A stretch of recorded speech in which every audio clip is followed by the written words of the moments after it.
그러면 이제 저희가 이제 유언장 대비 유언 대용 신탁의 장점에 대해서 네. 이야기를 해봤어요. 네네네. 단점도 있나요? 단점이라고 한다면 네. 일단은 비용이 조금 더 비싸다. 아무래도 자산을 운용해주는 업체가 맞아요. 있다 보니까 수수료가 발생하겠네요. 발생하죠. 초기에 계약을 설정하는 설정 수수료가 있고요. 네. 그 다음에 돌아가셨을 때 이제 계약을 신탁을 해지하면서 청산하는 그 해지 수수료가 발생을 해요. 그 다음에 중간에는 운용 수익을 또 발생시켜야 되고, 네네. 만약에 부동산이라고 한다면 또 관리회사 선임해서 또 부동산 관리해야 되거든요. 그렇죠. 이런 일체의 비용들을 다 청구하기 때문에 유지 수수료가 또 발생을 해서 상당히 큰 부담으로 다가올 수가 있습니다. 근데 요즘 은행권들 사이에서도 경쟁이 또 치열해지다 보니까 맞아요. 이 경쟁의 장점이 뭐예요? 또 가격이 조정이 되잖아요. 그렇죠. 그래서 많이 수수료율들이 낮아지고 있어요. 그래서 점점 더 고려하시기 되게 편리한 제도가 될 것 같다. 그렇게 보시면 될 것 같아요. 또 제가 추가적으로 질문드리고 싶은 게 있는데, 보통 유언 대용 신탁을 고려하시는 분들이 그 미성년자 자녀분들 때문에 네. 이런 거를 고려하시는 분들이 많다라는 네. 기사를 제가 본 적이 있어요. 네. 이거는 어떤 이유에서 그렇게 고려를 하실까요? 미성년자 자녀들일수록 큰 부를 내가 이전을 받았을 때 이 돈을 관리할 수 있는 능력이 안 되잖아요. 그렇죠. 그리고 보통은 이 미성년자 같은 경우에는 만약에 부모님이 돌아가신다 그러면 이제 후견인이 필요합니다. 그렇기 때문에 신탁이라는 제도와 같이 이 후견 제도가 같이 운영될 필요가 있다는 거죠. 그러니까 이 큰 목돈을 갑자기 내가 사용하거나 누군가한테 심지어 뺏길 수도 있는 거고. 네네. 예를 들어서 우리 굉장히 유명한 사례긴 한데 그 유진박 씨 그 기억나시죠? 그 바이올리니스트. 예. 근데 그분이 그 성년 후견이 필요하시던 분이었는데 제가 알기에는 그 매니저 분들이 그 돈을 이제 손을 댔구나. 그렇죠. 이제 그런 일들이 생길 수가 있거든요. 그래서 신탁이라는 제도가 그런 부분에 대한 보완책이 되는 거예요. 예를 들어서 어떤 후견인이 있다 하더라도 그 신탁기관이 경제적인 부분에 대해서는 후견인에 대한 견제 역할을 할 수 있기 때문에 그 돈을 마음대로 못 쓰고 네. 적절한 시기가 됐을 때 사용할 수 있고 그 다음에 만약에 뭐 장애가 있는 분이라고 한다면 장애의 정도가 뭐 개선될 때 뭐 이 돈을 쓸 수 있다든지 그 전에는 이제 후견인만 일정 금액에 따라서 한해서 사용할 수 있다 이런 식의 제한을 걸어둘 수가 있거든요. 여기서 이제 궁금한 게 있어요. 왜냐면 이제 상속이 발생하게 되면은 네. 결국에는 뗄 수 없는 게 상속세인데, 일반적으로 저희가 상속세를 계산을 할 때는 돌아가신 분 기준으로 네. 자산을 총 합해서 저희가 세금을 계산을 하게 되어 있잖아요. 그렇죠. 예. 근데 만약에 돌아가신 분이 모든 자산을 네. 이렇게 유언 대용 신탁에 맡기신 거예요. 아. 이런 경우에는 세금이 어떤 식으로 저희가 계산이 되나요? 일단 제가 들어가기 앞서서 일반론적으로 말씀드리면 이 유언대용 신탁과 관련된 세제가 아직은 완벽하게 지금 구비가 되어 있지는 않아요. 그래서 지금 이제 많은 법률가들이 이 부분을 합리적으로 지적을 하고 있고 보완이 필요하다. 지금 그런 상황이고요. 상속세부터 말씀드리면요. 네.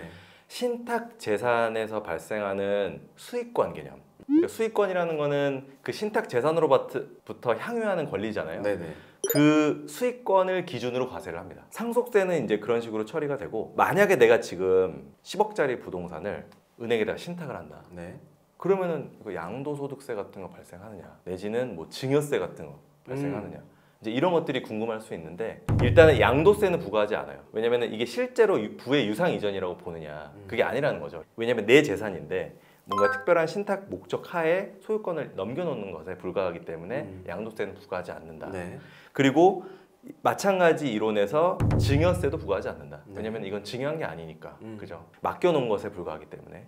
그리고 이제 취등록세 같은 것도 발생하잖아요. 네. 이것도 부과하지 않고 있어요. 그러니까 결국 신탁이라는 것의 실질을 보는 거죠. 원래 내 것인데 신탁의 목적 하에서 맡겨놓는 것이기 때문에 뭔가 별도의 그런 부의 이전이 실제로 일어나지 않는 것이다. 네. 그래서 이제 양도소득세, 증여세, 취등록세 이런 것들을 부과하지 않고 나중에 상속세와 관련된 것들은 수익권을 기준으로 부과한다. 이 정도로 이해하시면 될 것 같아요. 이게 말씀을 듣다 보면은 정말 유언 대용 신탁이라고 하는 부분은 돌아가신 분 마음대로네요. 맞아요. 돌아가신 분의 의지를 가장 존중하고, 그렇죠. 그 의지에 맞춰서 설계를 하고 그 신탁을 받은 회사가 그분의 의지대로 집행을 하는. 맞아요. 자녀분들 입장에서는 싫어할 수도 있겠네요. 싫어할 수도 있죠.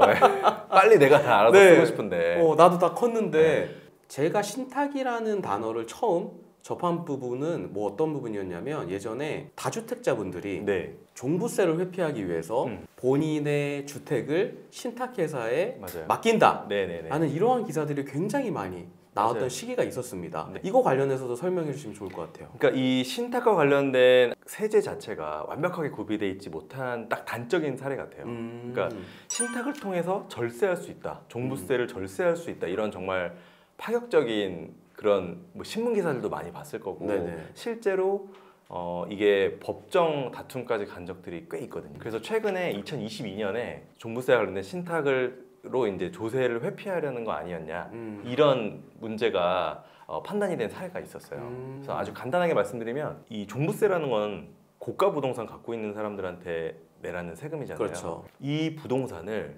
신탁회사한테 소유권을 넘겨주는 거잖아요. 네. 신탁을 통해서 소유권을 넘겨주면 내 과세 표준에 안 잡혀요. 그거를 이용해서 이런 신탁들을 좀 이용해 보면 어떨까? 이제 이런 아이디어가 어떤 이제 법조인 머리에서 나온 거죠. 어떻게 보면 이게 제도의 허점을 노린 부분일 수도 있고, 그렇죠. 뭐 아직까지도 법원의 판단이 네, 확정된 부분이 아니라고 하면은 맞아요. 어떻게 판단이 나올지도 굉장히 주목을 해야 되는 부분이라고 생각이 듭니다. 맞아요. 과연 이게 절세로 볼 수 있을지, 아니면 앞서 말씀 주신 것처럼 조세를 회피하기 위해서 그렇죠. 내 재산의 명의를 신탁으로 옮기는 것인지에 대한 부분은 사실관계 판단이 굉장히 중요한 부분이라고 생각이 드는데, 변호사님 생각은 어떠세요? 이건 정말 그 사안의 구체적인 상황을 보긴 해야 될 것 같아요.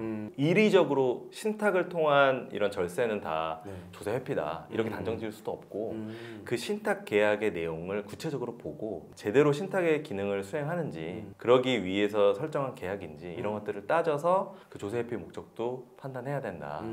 이런 게 제 개인적인 의견이고, 지금 이게 실제로 지방세법이 계속해서 바뀌고 있거든요. 네네. 그러니까 이 신탁이라는 것의 실질을 보게 돼서 최초에는 이제 위탁자에게 그 신탁 재산에 대한 재산세 납부 의무를 규정하고 있었는데 네네. 2014년도에 이게 법이 바뀝니다. 왜냐하면 위탁자로 이거를 규정을 해놓으니까 강제 집행이 어렵다는 한계점이 있는 거예요. 아까 말씀드린 대로 그 재산이 분리되다 보니까 강제 집행이 안 돼요. 그래서 강제 집행을 잘하기 위해서 수탁자로 법을 바꿉니다. 법을 바꿨는데 법을 바꾸니까 또 기승을 부리는 거예요. 이게 또 신탁을 이용해서 조세 회피를 하려는. 네. 그래서 2020년에 법을 바꿔가지고 다시 이제 이걸 위탁자로 바꾸게 되거든요. 이제 이게 계속 왔다 갔다 하는 문제가 생기다 보니까 제가 드는 생각은 뭐냐면 그 입법자들도 계속 고민하고 있다. 그러니까 지금 법이 이렇게 짧은 상황에서 계속 바뀌고 있잖아요. 그래서 앞으로도 좀 세제적으로도 고민이 많이 필요하고 제가 좀 의미 있게 봤던 거는 뭐 1차 납세 의무, 2차 납세 의무 이런 방법으로 위탁자, 수탁자 간의 납세 의무를 또 같이 부담시켜야 되는 거 아니냐 이런 지적들도 있어요. 네. 그것도 너무 좋은 생각인 것 같네요. 네네. 모든 거를 법이 다 정할 수는 없잖아요. 그렇죠. 어떤 어렵죠. 사람들은 네. 정말 신탁이라는 제도를 긍정적인 방향으로 이용하려고 하는 분들도 계실 거고, 앞서 말씀 주신 것처럼 또 어떤 분들은 제도의 허점이다라고 생각을 하셔서 잘못된 방향으로 생각을 하실 수도 있는 부분이 것 같습니다. 맞아요. 예. 여기서 궁금한 게 있습니다. 네. 그 앞서 말씀드린 다주택자 종부세는 그래서 어떻게 됐나요? 2022년 고등법원 판례가 뭐라 그랬냐면 그 신탁계약의 실질을 봐서 신탁계약을 통해서 수탁자한테 실질적으로 권한을 준 게 없다 그러면 이건 신탁계약으로서의 효력이 없다. 굉장히 강수를 뒀어요. 네. 법원에서. 그러니까 이 신탁은 그야말로 형식을 만들어내기 위한 하나의 그냥 수단과 방법에 불과한 것이기 때문에 네. 신탁계약은 효력이 없다라고 판단을 해서 원래 과세 대상이 돼야 되는 사람한테 부과를 한 거죠. 그러니까 쉽게 말해서 꼼수를 쓰려고 했다가 세금 폭탄을 맞게 됐다. 네, 오늘 배려의 아이콘 김종훈 변호사님을 모시고 신탁에 대한 내용들을 조금 알기 쉽게 들어봤습니다. 신탁이라는 제도를 저도 이렇게 좀 편안하게 들어보다 보니까 해야지 말아야지가 아니라 나의 고민 속에서도 우리 고객분들의 고민 속에서도 충분히 한 가지의 선택지가 될 수는 있겠구나 라는 환기가 충분히 된 것 같아서 네. 너무 감사드립니다. 아유, 아닙니다. 이게 좀 어려운 개념일 수 있잖아요. 네네. 근데 한번 가까운 그 시중은행이나 이런 곳 가시면 충분히 상세한 상담을 받아보실 수가 있거든요. 이게 너무 멀리 있는 게 아니다, 이 개념 자체가.